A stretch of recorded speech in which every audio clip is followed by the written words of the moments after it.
Hello everyone, welcome to Aptipus Academy for Civil Services, a premier institution for preparing for civil services in India. Today I am here for a daily news and editorial analysis from The Hindu and Indian Express. And this editorial analysis is going to be important for all the government exams in India and especially for the UPSC prelims, mains, and interview process. So, without further delay, let us begin the analysis. And the first topic of discussion for today is the border dispute between India and Nepal. So, this topic was in news because recently Nepal has introduced the rupees 100 currency. So, this rupees 100 currency has featured the disputed territories, which is the Limpiyadhura, Lipulekh, and Kalapani region. So, for this reason, India has protested against this launch of this 100 rupee currency by Nepal. So for this reason, this topic was in news, and this topic is important for the GS paper 2, that is the international relations in the UPSC. So the border dispute between India and Nepal is basically in two regions, which is the Lipulekh and Kalapani region, and other one is the Susta land area dispute. So Kalapani, Limpiyadhura, and Lipulekh region is a Kalapani, Limpiyadhura, and Lipulekh region is basically a tri-junction between India, Nepal, and China. And another one is the Susta area, and Susta area is located between India and Nepal in the Bihar region, which is the West Champaran district of Bihar. So Susta region is which is basically a river bank located on the bank of Gandak River. So Gandak River flows from the Nepal, and on the bank of this Gandak River there is the Susta area. So Susta area is an important location on the Gandak River. Okay, and the Gandak River is called the Narayan River in Nepal. So you have to know this point as well. So you might be asked in exam that Narayani River is the other name of which river that flows between India and Nepal, and you should know the answer that the Narayani River is the other name of the Gandak River. Since the Gandak River changes the course on its way, the location of the Susta also changes between India and Nepal. Okay, sometimes India considers that Gandak or the Susta area is the part of India, and sometimes Nepal claims that the Susta is part of Nepal. So the change of course of Gandak River is the main reason for the dispute of Susta River. Okay, so you have to remember this point. And other dispute is in the Limpiyadhura, Kalapani, and Lipulekh region. And the main reason of this dispute is the Kali River. So origin of the Kali River is the main dispute of this region. India basically considers that the Kali River origins in the Lipulekh Pass. So Lipulekh Pass, which is located somewhere between Nepal, India, and the China region, is considered to be origin of the Kali River by India.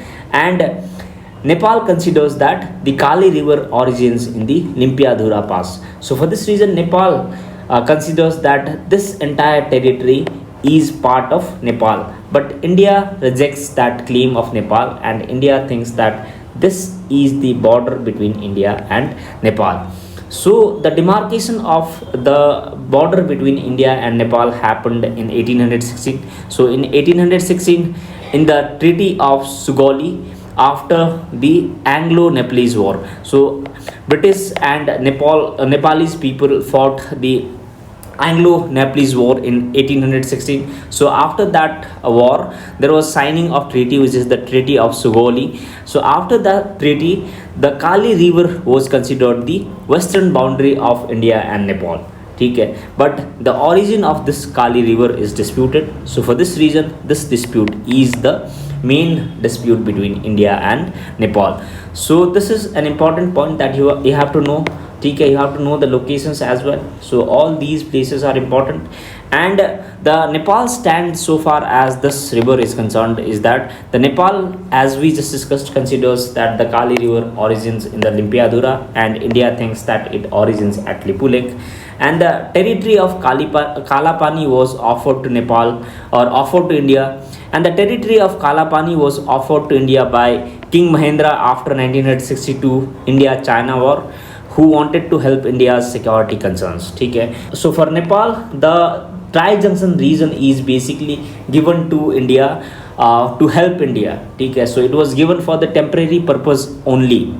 But India continuously holds this region and India considers this area to be part of India. Okay, so this is an important point that you have to know. And so far as India's stand is concerned, we just discussed India considers the Lipulekh to be the origin of River, and the administrative and revenue records from India also suggest that the Lipulekh is the origin of the Kali River. Okay, so you have to know these disputes, and what we can do to resolve this dispute is that we can make the confidence building measures. So we can create the confidence building measures as we are doing with the dispute between India and China. We can also make the export committees of the academicians and the exports or the foreign officials or the foreign service officials from India and Nepal to discuss or to read the history of India and Nepal border dispute. So we can do that. So there are many way ahead that we can quote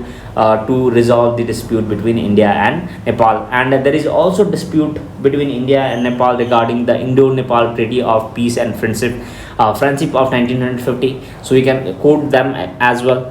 So this is the main dispute between India and Nepal, and you have to know these points. Now moving on to next topic of discussion for today. Next topic is Global Biofuel Alliance. And this topic was in news because recently Global Biofuel Alliance has adopted the work plan, okay, in the key meeting which was held on the sidelines of the G20 meeting in Brazil.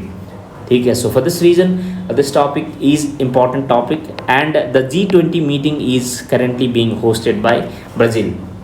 Okay, and this topic also appeared in the Hindu and Indian Express.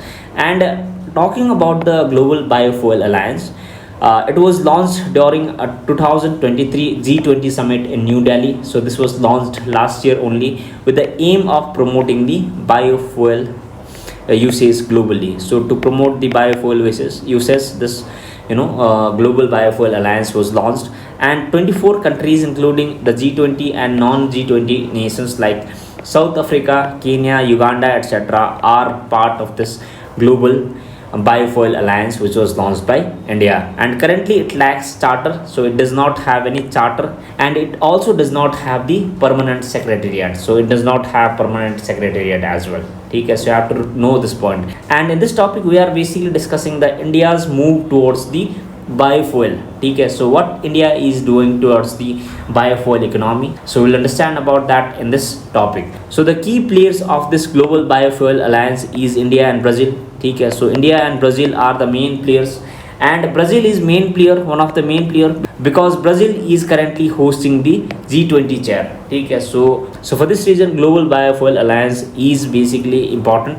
And there are other policies of India which is aiming for the biofuel economy in India, and the national policy on biofuels 2018 is one of them, and it aims to achieve the blending targets of 20% ethanol in petrol and 5% biodiesel in 2030. So this is an important target of this national policy on biofuels 2018, and it categorizes biofuels into first generation, second generation and third generation. So यहाँ पे the first generation is basically the biofuels which are basically derived from the food products such as the corn, ठीक है, so corn and sugar canes etc.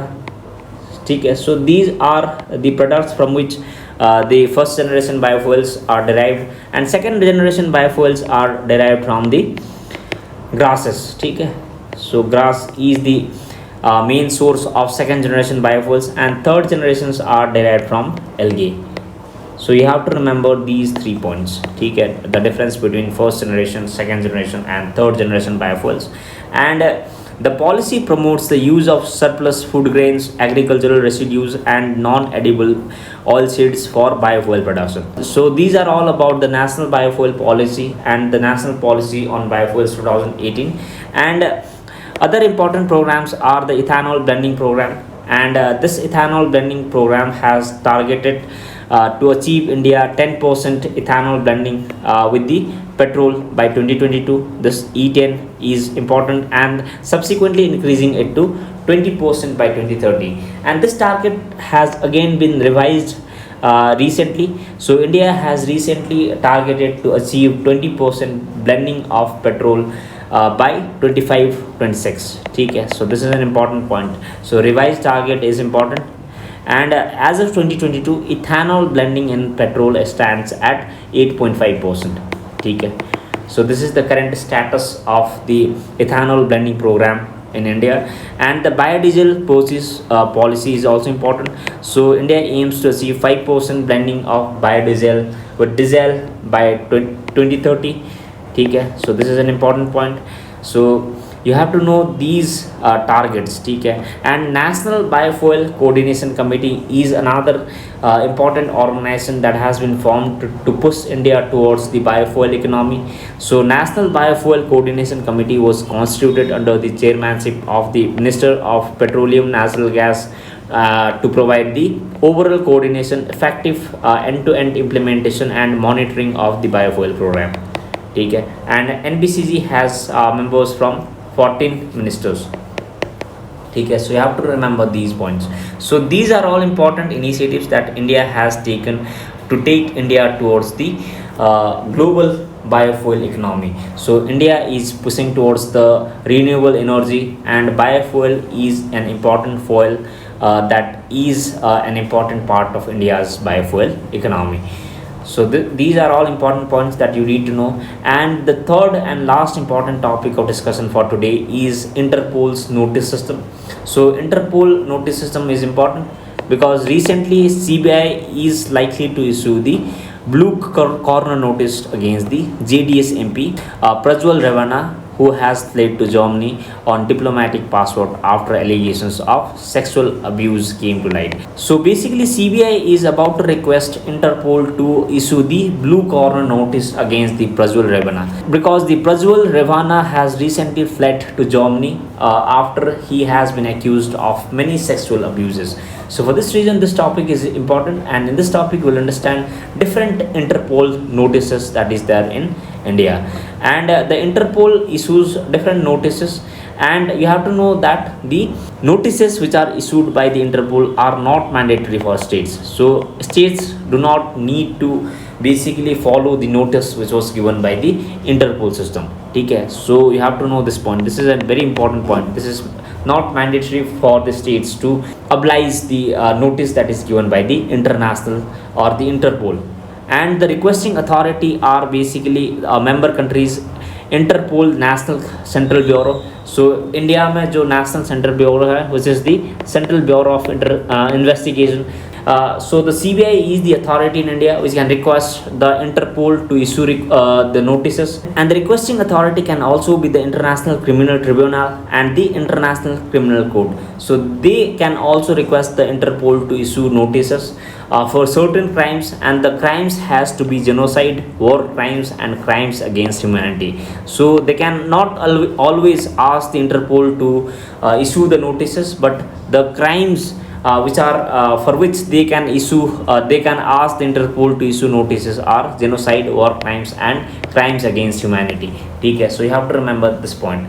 And at the request of United Nations concerning the implementations of sanctions imposed by the United Nations Security Council. So if the United Nations Security Council has imposed sanctions on certain body, and if United Nations asks the Interpol to issue notices against them, then also the Interpol has to issue the notices. So they are the basically bodies which can ask the Interpol to issue notices. Okay, so you have to remember these points. And there are 7 types of Interpol notices. The first one is red notice, and red notice is basically issued against the wanted persons.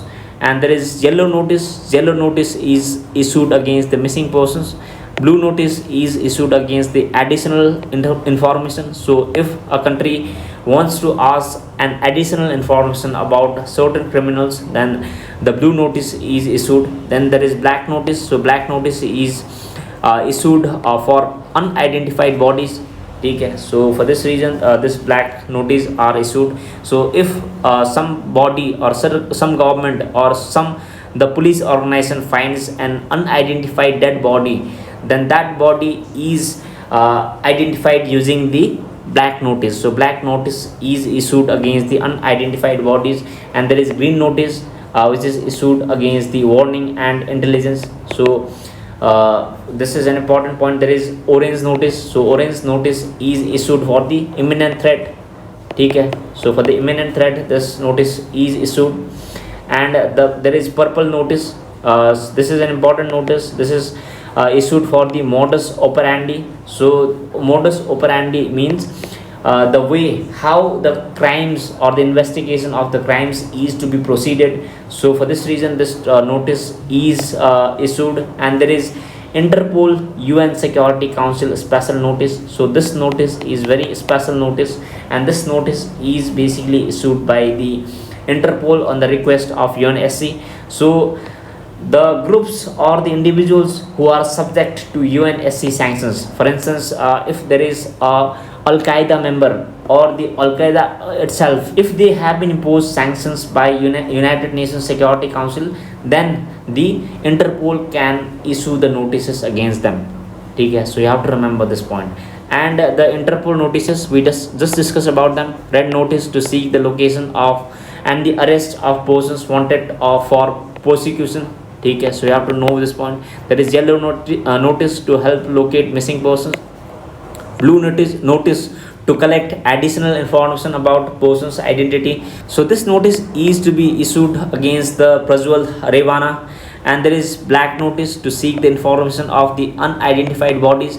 And there is green notice to provide warning about the person's criminal activities. Okay. And there is orange notice to warn of an event, a person or object or a process representing the serious or imminent threat. And there is purple notice to seek the or provide information on modus operandi. So we discussed about all of it. So these notices are very important from the UPSC prelims perspective, and how these notices are issued and on the request of whom these notices are issued are very important. So these were all three important topics of discussion for today. And today as well, I have got an important quote of the day for you, and let us look at the quote that I have got for you. So today's quote of the day is, thrill isn't in winning, it's in doing. So this quote is self-explanatory, and this quote is relevant for all of you because your journey is important rather than your destiny.